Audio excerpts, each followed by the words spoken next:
Quando si parla di mare cristallino e spiagge incontaminate non si può fare a meno di pensare alla Sardegna. Ed è proprio lì che ci trasferiamo col caso di oggi, amici, in uno di quei posti da sogno dove tutti vorrebbero trascorrere almeno un fine settimana. Nella costa sud-occidentale dell'isola si trova un posto chiamato Piscinas, una meravigliosa oasi lontana da tutto, fatta da imponenti e sinuose dune di sabbia calda e dorata scolpite dal maestrale. Un abbagliante deserto giallo ocra vicino a un mare cristallino, insomma un paesaggio che lascia senza fiato. Ed è proprio qui che una coppia di turisti tedeschi decise di passare le loro vacanze a bordo di un camper Volkswagen. Siamo a settembre, il periodo ideale per rilassarsi in Sardegna, meno turisti e temperature gradevoli senza i picchi di calore di luglio e agosto. Insomma, c'erano tutti i presupposti per trascorrere una vacanza da sogno, una di quelle che non vedi l'ora di raccontare agli amici una volta tornato a casa. Purtroppo Siegfried Heilmann e Marie-Heide Jäger a casa non sarebbero mai tornati.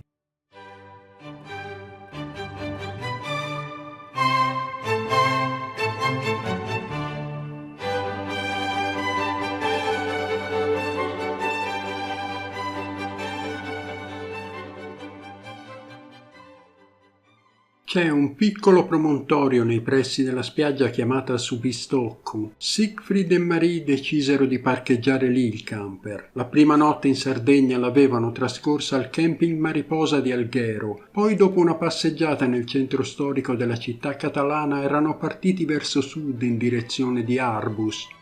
Qui avevano comprato dei panini e una bottiglia da 2 litri di vernaccia nel negozietto di alimentari della signora Bianca Latte. I due non avrebbero potuto iniziare meglio la loro vacanza, un bagno nelle limpidissime acque, tanto sole e abbondanti bevute di vernaccia fino a sera.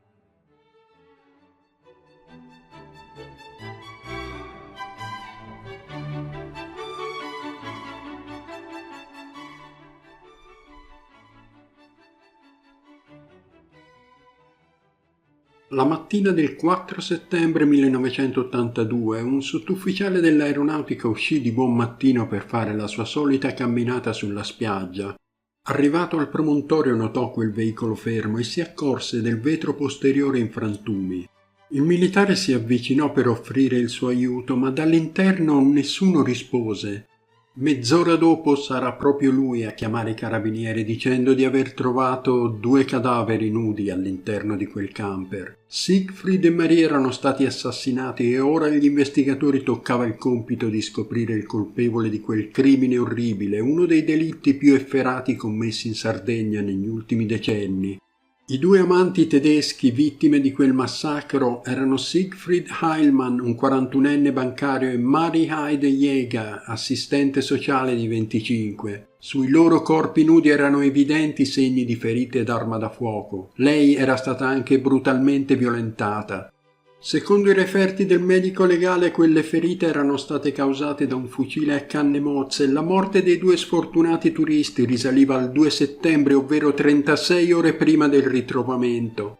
Le indagini dei carabinieri stabilirono che i 2 avevano bevuto fino a ubriacarsi per poi fare sesso. Al momento dell'aggressione l'uomo si trovava in piedi all'interno del camper e guardava fuori attraverso il finestrino posteriore. L'assassino gli aveva sparato dall'esterno colpendolo a morte, mandando in frantumi il vetro. Poi lo sconosciuto era entrato all'interno e aveva preso la donna con la forza violentandola. Alla fine le aveva sparato da distanza ravvicinata un colpo di fucile alla nuca, dopo aver messo un asciugamano tra il collo della vittima e l'arma.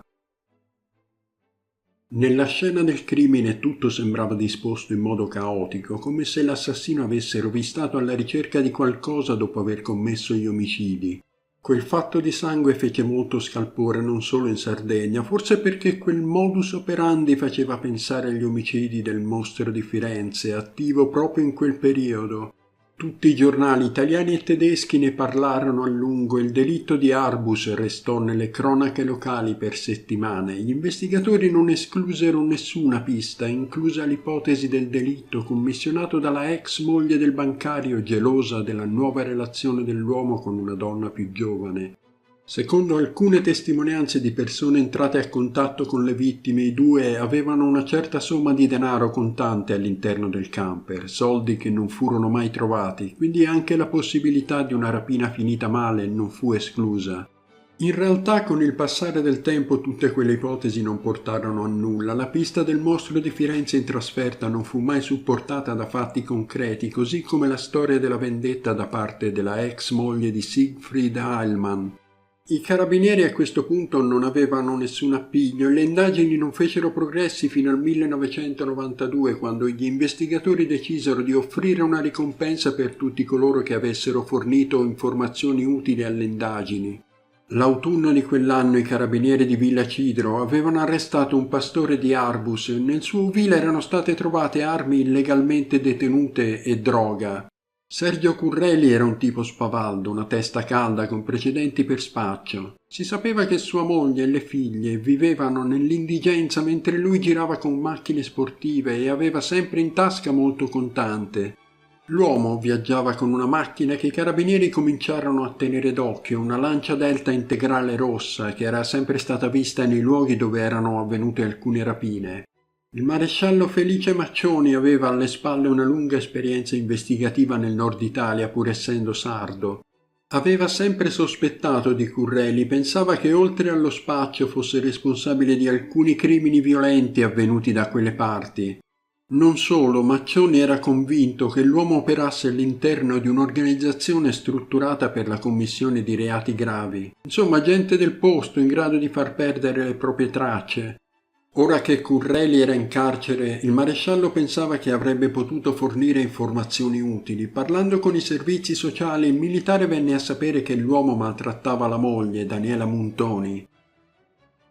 Fu proprio a lei che gli investigatori si rivolsero alla ricerca di informazioni utili e in cambio le offrirono protezione per lei e le figlie. Ci volle un po' di tempo e molto tatto prima che la donna parlasse e quello che rivelò fu una realtà che neanche Maccioni immaginava potesse esistere. Non solo Curreli era parte di una banda di professionisti che in 10 anni aveva commesso crimini di ogni tipo, ma ne era il capo.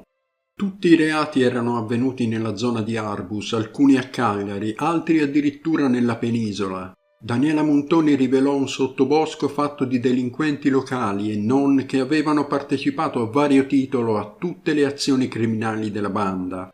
Ma la rivelazione più importante la donna la fece alla fine quando accusò il marito di aver ucciso la coppia di tedeschi 10 anni prima nei pressi della spiaggia su Pistoccu.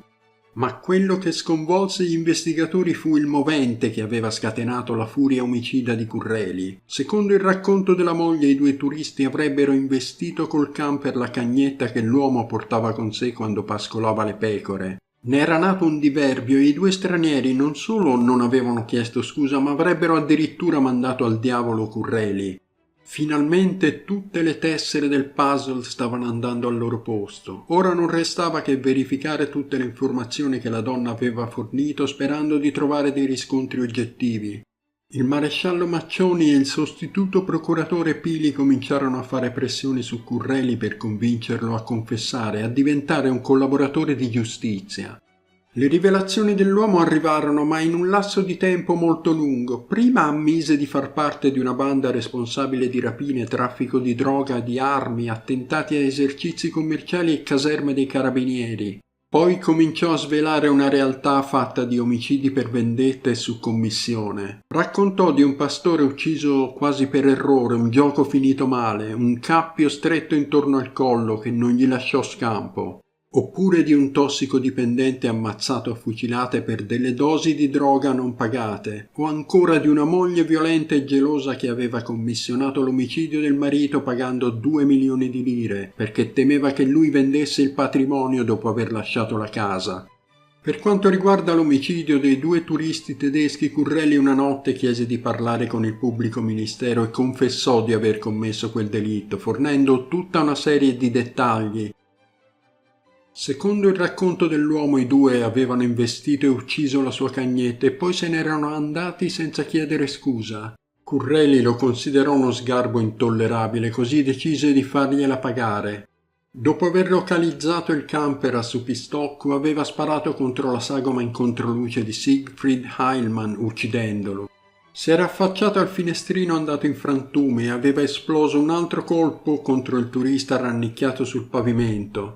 Poi era entrato all'interno dove si trovava la donna completamente nuda, l'aveva aggredita e violentata per poi spararle da distanza ravvicinata. Prima di allontanarsi si era impossessato di tutti i soldi italiani e aveva gettato il fucile a canne mozze calibro 20 in un pozzo nella miniera di Ingurtosu. A questo punto il caso sembrava avviato a una soluzione, ma secondo il pubblico ministero Pili nel racconto di Curreli c'erano alcune cose che non tornavano. L'uomo aveva dichiarato di aver esploso in totale 3 colpi, ma secondo gli esami balistici contro Siegfried Heilmann era stato sparato un solo colpo. Inoltre la sua descrizione dell'interno del camper era stata molto approssimativa e generica. Nel descrivere la ragazza, ad esempio, aveva parlato di capelli biondi, mentre in realtà erano neri e a caschetto. Come se tutto ciò non bastasse, Curreli affermò che il calibro del fucile era 20 mm, ma secondo la perizia tecnica degli esperti fatta nel 1982 si trattava di un 16 mm. All'epoca questa incongruenza era apparsa anche su tutti i giornali. I dubbi degli investigatori aumentarono quando, a 24 ore di distanza, Curreli ritrattò tutto quello che aveva detto sul duplice omicidio del camper. L'uomo ammise di aver fatto parte di una banda che aveva commesso rapine e spacciato droga, ma negò ogni addebito riguardo alla morte dei 2 turisti tedeschi. I 2 giudici incaricati di valutare le indagini e il rinvio a giudizio ritennero però tutte le dichiarazioni di Curreli plausibili, comprese quelle sul caso di Siegfried Heilmann e Marie-Heide Jäger. Curreli e altre 12 persone dovettero rispondere di vari reati di fronte alla corte d'assise. Fra questi c'era anche la donna imputata di aver commissionato l'omicidio del marito. Gli avvocati delle altre persone inquisite puntarono a delegittimare Curreli mettendo in evidenza tutte le incongruenze emerse nel corso degli interrogatori. Durante il dibattimento uno dei legali arrivò addirittura a definirlo un mitomane che millantava di essere un criminale di alto rango quando in realtà era poco più che un ladro di polli. Nel corso dell'udienza preliminare il pubblico ministero Pili sostenne non luogo a procedere durante il dibattimento l'assoluzione piena per Curreli. Quest'ultimo negò ogni addebito e sostenne di non aver mai ucciso nessuna delle vittime della banda, mentre tutti gli altri avvocati della difesa considerarono l'imputato inattendibile. A questo punto c'era solo un dato che poteva cambiare l'andamento del processo. Il presidente del collegio dispose un nuovo esame del calibro del fucile usato per gli omicidi dei 2 turisti tedeschi.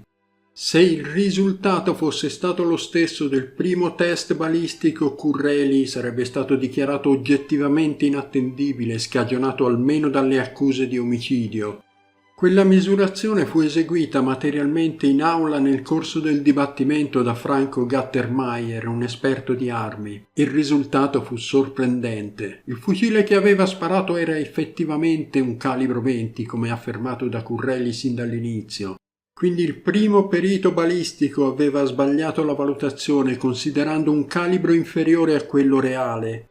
Questo paradossalmente aggravò di molto la posizione dell'imputato, sì perché solo chi aveva sparato poteva essere a conoscenza di quell'informazione. E ci fu un'altra cosa che contribuì alla svolta del processo. I test balistici confermarono che i colpi sparati contro il turista tedesco Siegfried Heilmann furono 2.